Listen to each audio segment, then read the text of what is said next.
Thank you very much, Senator Cornyn. Thank you. Good morning, Mr. Attorney General.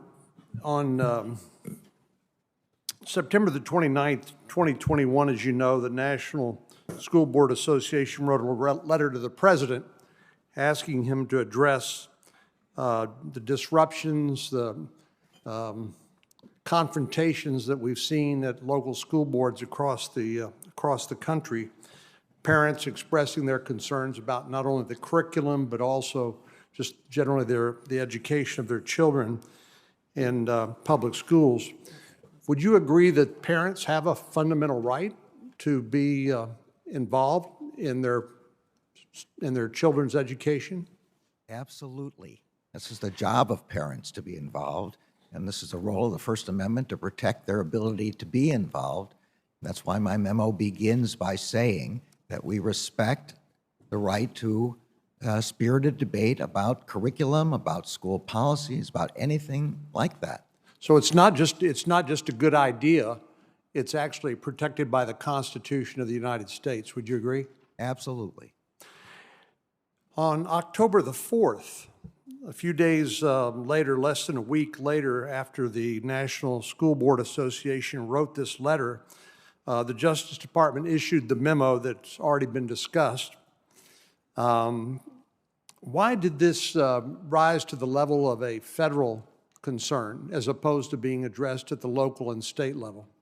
So this arises out of repeated reports of violence and threats of violence, not only with respect to school boards and school officials and teachers, but as I mentioned earlier, also with respect to secretaries of state and election administrators, judges, prosecutors, senators, members of Congress.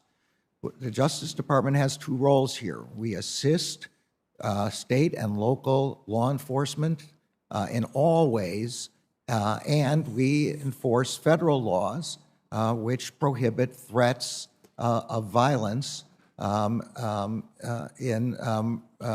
telephone, by email. Well, you as a longtime federal judge with a distinguished legal career, you understand that not every crime, assuming it is a crime, is a federal crime, correct?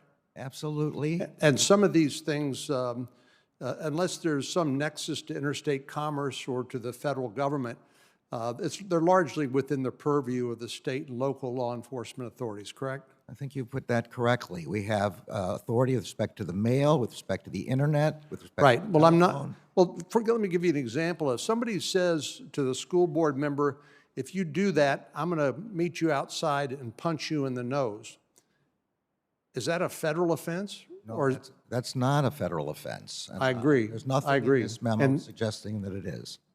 And why in the world would you cite the National Security Division in this memo as being one of the appropriate entities of the Department of Justice to investigate and perhaps prosecute these offenses? So my memo itself doesn't mention the National Security Division. It is mentioned in another memo that was released by the department. The National Security Division, like all the other law enforcement components, cooperates with and is involved in discussions about how to go forward on different kinds of matters. They were involved, for example, in the election threats. They were involved in the threats against judges and prosecutors. They were involved in the hate crimes threats cases. It's just a natural part of our internal analysis. Let me ask you, did you see the National School Board Association letter to President Biden before you issued your memorandum on October the 4th? Yeah, yes, I did, and that was part of the reason their expression at the beginning of that memorandum of. And they raised some of the concerns that you voiced here today, correct? They raised some of them. They raised others that I don't agree with and were not included in my memo. Well, you're aware that on October the 22nd, the National School Board Association apologized for its letter. You're aware of that, aren't you, sir? I am, but... And it said that, went on to say, we regret and apologize for the letter. There was no justification for some of the language in the letter. They acknowledged that the voices of parents should be and must continue to be heard when it comes to decisions about their children's education, health, and safety. You did not apologize for your memorandum of October the 4th, even though the National School Board Association did. Why didn't you rescind that memorandum and apologize for the memorandum? Core responsibility of the Justice Department, as I said in my opening, is protecting Americans from violence and threats of violence. But you just said not every act of violence is a federal crime, correct? Right, and not every bit of street crime and the kind of violence that we've been talking about earlier today is also a federal crime, but we assist state and locals to help them in their investigations of these kind of matters. Every single day in non-federal matters, we are partners with our state and local partners. Well, Mr. Attorney General, you've acknowledged that parents have a right, a constitutional right, to be heard on the education of their children in public schools.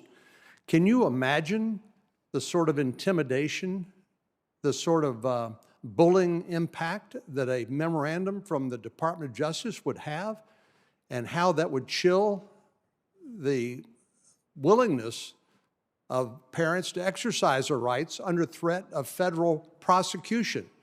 Did you consider the chilling impact your memorandum would have on parents exercising their constitutional rights?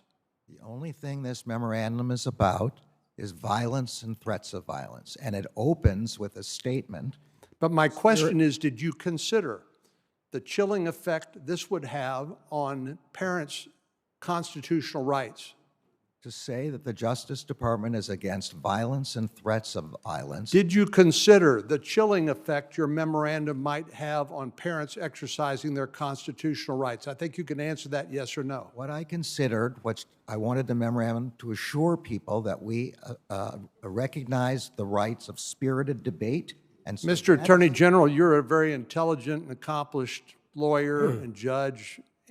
You can answer the question. Did you consider I do not. the chilling effect that this sort of threat of federal prosecution would have on parents' exercise of their constitutional rights to be involved in their children's education? Don't believe it's reasonable to read this memorandum as chilling anyone's rights. It's about threats of violence, and it expressly recognizes the constitutional right to make arguments about your children's education.